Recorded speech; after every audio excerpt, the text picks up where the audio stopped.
میں دیکھ رہا تھا کہ انڈیا کا جو فارن آفس ہے اس نے بھی پاکستان کے اوپر ایک بیان جو ہے وہ داغ دی ہے. بھارت جو ہے وہ 1994 سے IMF کے پاس نہیں گیا. اب ہم 22 دفعہ جا چکے ہیں, یہ 23ویں دفعہ گئے, اگلی دفعہ جانے کی تیاری بالکل واضح ہے. ٹیررزم کا مدعا ہے, کہاں سے آ رہا ہے, کیا رہا ہے, یہ دیکھ لینا پہلے.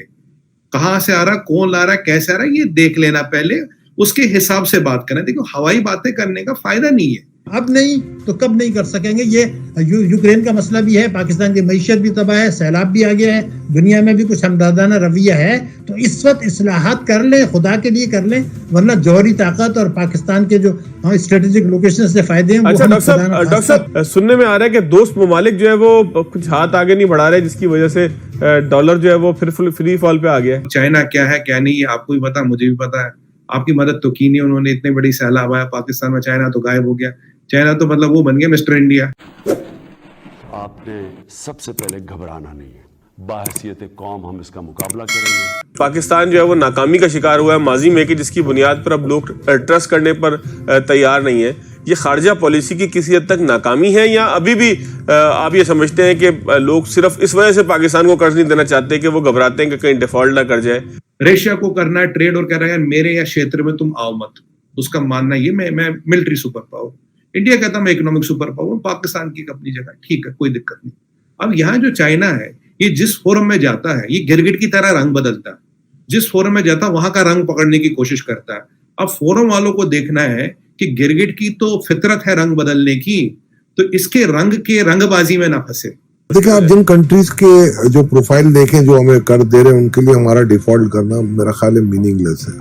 ٹھیک ہے نا, کچھ 4-5 ارب ڈالر ان کے جو کٹیز ہیں, جہاں 600 ارب 500 ارب ڈالر کے جن کے ریزروز ہیں, ان کے لیے کوئی اتنا بڑا معنی نہیں رکھتا.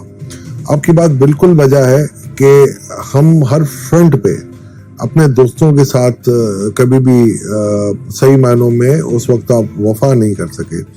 مثال دوں گا سعودی عربیہ کی. جب آپ دیکھیں پچھلی یہ والی نہیں, سے پچھلی حکومت جو نون لیگ کی تھی, جب انہوں نے ہم سے مدد مانگی, جب ان کا جو ٹینشن تھا بارڈرز پہ, تو میرا خیال ہے ہم ان کے ساتھ وہ بات نہیں, ہم پارلیمنٹ لے کے گئے اور پارلیمنٹ سے جس طریقے سے اس کی دھجیاں بکھیری گئی, تو میرا خیال ہے وہ ناراضگی اپنی جگہ بجا تھی. اس کے بعد پچھلی حکومت میں بھی اگر آپ دیکھیں تو ہم یہی جو ہے نا پنگ پونگ کھیلتے رہے. کبھی ہم چائنا کی طرف جا رہے تھے, کبھی ہم US لابی کی طرف جا رہے تھے, اور نتیجتاً یہ ہوا کہ جو ہمارا ٹرسٹ ڈیفیسٹ تھا وہ وائڈ سے وائڈ ہوتا گیا. اور دوسری بات فواد صاحب, اگر آپ نے سنا ہوگا یا آپ اپنے پروگرامز کے آرکائیو سے بھی نکال کے رکھ لیں گے, میں ہمیشہ کہتا تھا, جو کہ اب ہمارے سارے معزز سیاسی لیڈران کو اس بات کا میرا خیال ہے اندازہ ہو گیا ہے کہ political stability is knotted with economic stability. یہ آپ اٹھا کے دیکھ لیں آپ کے شوز کے یا کسی بھی شو کے. میں 2012 سے میں یہ کہتا آ رہا ہوں کہ جب آپ کی معاشت جو ہوگی اس کو آپ سیاست سے الگ رکھیں گے اور آپ سمجھیں گے کہ جی آپ اسٹیبل ہو جائیں گے, تو آپ نہیں ہو سکتے. اور یہ چیز میں پچھلی گورنمنٹ میں بھی آپ کے پروگراموں میں اور دوسری جگہ میڈیا پہ کہتا تھا, تو لوگ کہتے تھے کہ یار یہ شاید میرا خیال ہے اس طریقے سے کبھی ممکن نہیں ہو سکتا کہ سیاست ایک حکومت کرے اور معاشرت سب مل کے کرے. تو یہ میرا خیال ہے.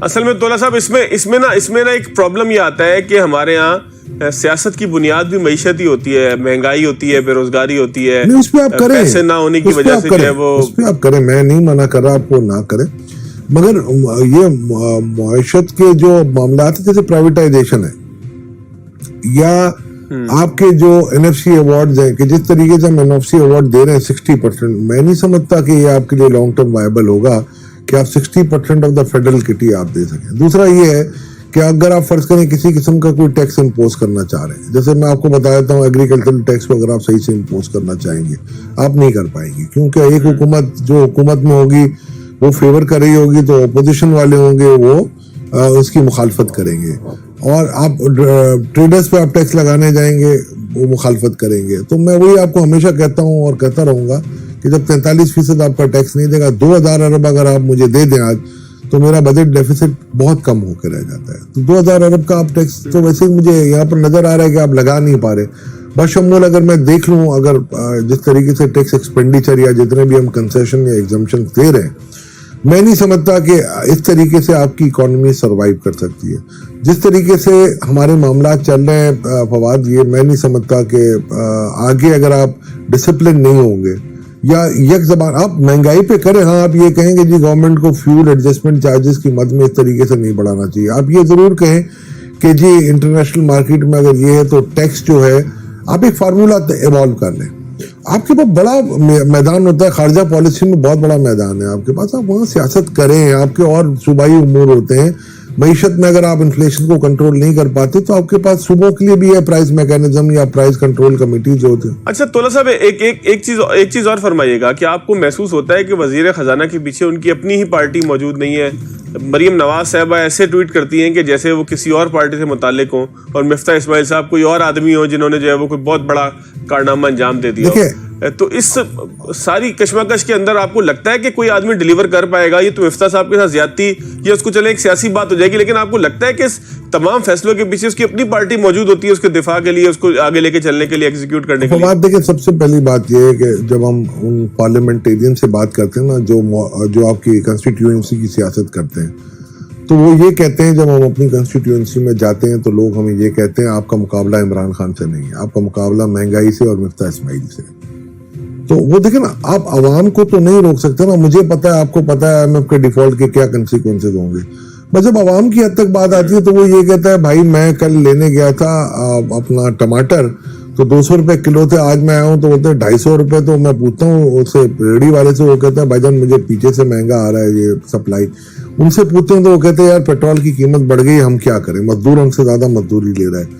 تو دیکھیں وہ ان کے لیے یہ اکنامکس یا فنڈامنٹل نہیں ہے کہ IMF کیا کر رہا ہے, چائنا سے ہم نے کیا لیا, سی پیک بنے, جی بنے گا تو سب کو ثمرات ملیں گے. بس جب تک یہ چیزیں نہیں ہوتی ہیں, ظاہری بات ہے ایک عوام یا عام آدمی کے لیے میرا خیال ہے یہ بہت زیادہ معنی خیز ہو جاتا ہے کہ آپ کس طریقے سے گورننس کرتے ہیں. دیکھیں مسلم لیگ کے بارے میں یہ بہت مشہور بات ہوتی تھی کہ جب فرسٹ ٹائم بھی 92 کے اندر بھی اگر آپ دیکھیں گے ان کا, تو یہ رول تھا کہ یہ اکنامک انڈیپینڈنس کے لیے کافی کام کرتے ہیں. جب آپ دیکھا ہوگا فیرا جو فارن ایکسچینج ریگولیشن, پرائیویٹائزیشن, جس طریقے سے آپ نے دڑا دڑ جو protection of economic reforms act آپ نے سب نکالے تھے, اور اس کے بعد آپ کو ایک بائیونسی آ گئی تھی معیشت میں آپ کی, ٹھیک ہے جی. پھر ایک ٹرسٹ ڈیفیسٹ آیا, جب ان کو ریموو کیا گیا. پھر ایک پیپلز پارٹی کی گورنمنٹ آئی, وہ تھوڑے عرصے کے لیے رہی. پھر یہ جب آئے تو ان کی وہی بائیونسی کافی رہی, اور اس وقت ان کو ایک بہت بڑا جھٹکا لگا تھا جب آپ نے دیکھا ہوگا کہ جب نیوکلیئر ٹیسٹ ہمیں کرنے پڑے تھے تو ڈالر اکاؤنٹ انہوں نے فریز کیے تھے, جو کہ بہت بڑا غلطی کی تھی. انہوں نے, میں آج تک کہتا ہوں کہ یہ بہت بڑی کو خود ایڈمٹ کرتے ہیں. پھر جب مشرف صاحب آئے تو شروع میں آپ نے دیکھا ہوگا کہ بڑے قدغنیں لگیں, کافی ایشو ہوئے. مگر جب شوکت عزیز صاحب کو آپ نے دیکھا ہوگا تو اس وقت خیر آپ کا 9/11 کی ویسے کافی ڈالرز بھی آ رہے تھے, مگر ایک اکانومی میں بائیونسی تھی. پھر آپ کو پتا ہے جو 2008 کا انٹرنیشنل ریسیشن آیا, اس کے بعد آپ کے بہت حالات خراب ہوئے. 2013 میں جب پھر مسلم لیگ آئی تو پھر ایک آپ نے دیکھا ہوگا کہ کافی بائیونسی آ گئی تھی, آپ کی GDP گروتھ ہو رہی تھی, سب کچھ ہو رہا تھا. مگر ایک اکنامک اسٹیبلٹی کا آپ کا ایشو آیا, پولیٹیکل اسٹیبلٹی نہیں رہی.